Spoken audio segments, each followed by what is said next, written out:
புனித குழந்தை தெரசாலிடம் உங்களுடைய அர்ப்பண வாழ்வின் நோக்கம் என்ன என்று கேட்டபொழுது அவர் கூறினார், நான் கடவுளின் கரத்தில் ஒரு கருவியாக இருந்து கடவுளுக்கும் பிறருக்கும் பயன் தருகின்ற ஒரு கருவியாக நான் வாழ வேண்டும் என்று கூறினார். திருவருகை காலம் 11ஆம் நாளில் நாம் அனைவருமே கடவுளுடைய கரங்களில் பிறருக்கு பயன் தருகின்ற மக்களாக வாழ நாம் அழைக்கப்படுகின்றோம். யார் வேண்டுமானாலும் எப்படிப்பட்ட தவறான மனிதர்களானாலும் கடவுளின் கருவியாக வாழ முடியுமா என்ற ஒரு கேள்வி நமக்குள் எழலாம்.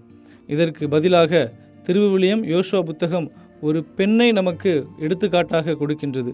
ராகாப் என்பவர் கனானிய பெண்மணி. இவர் ஒரு விலை மாதர், பாவத்தில் வாழ்ந்து கொண்டிருந்தவர். ஆனால் கடவுள் இஸ்ரேல் மக்களுக்கு வாக்களித்த அந்த கானான் தேசத்தை பெற்றுக்கொள்வதற்கு இவருடைய உதவி மிகப்பெரிய ஒரு கருவியாக அமைந்தது.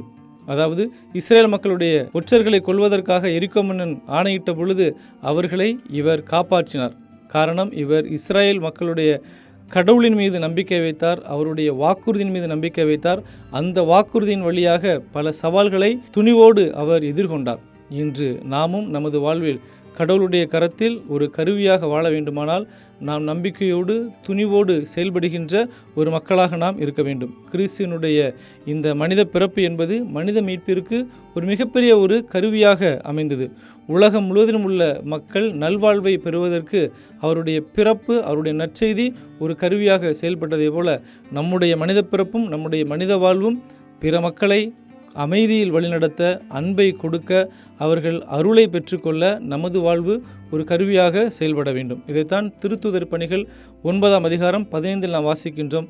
புனித பவுலை பிற இனத்தாருக்கு நற்செய்தியை அறிவிப்பதற்கு நான் ஒரு கருவியாக தேர்ந்தெடுத்திருக்கின்றேன் என்று ஆண்டவர் கூறுகின்றார். அதே ஆண்டவர் நம்மிடமும் கூறுவது, இந்த உலகத்திற்கு அன்பையும் அமைதியையும் அருளையும் கொடுக்க உங்களை நான் ஒரு கருவியாக பயன்படுத்துகின்றேன் என்று கூறுகின்றார். சிந்திப்போம், என்னுடைய வாழ்வு பிறருக்கு பயன் தருகின்ற ஒரு கருவியாக அமைகிறதா என்பதை சிந்திப்போம். நம்முடைய நல்ல வாழ்வால் பிறருக்கு அன்பையும் அமைதியையும் கொடுக்கும் கருவிகளாக வாழ்வோம். ஜெபம். அன்பின் நிறைவா, உமது நற்செய்தியின்படி நாங்களும் வாழ்ந்து உம்முடைய கரங்களில் நாங்கள் ஒரு அமைதியின் கருவிகளாக நாங்கள் வாழ எங்களுக்கு வரம் தாரும். ஆமீன்.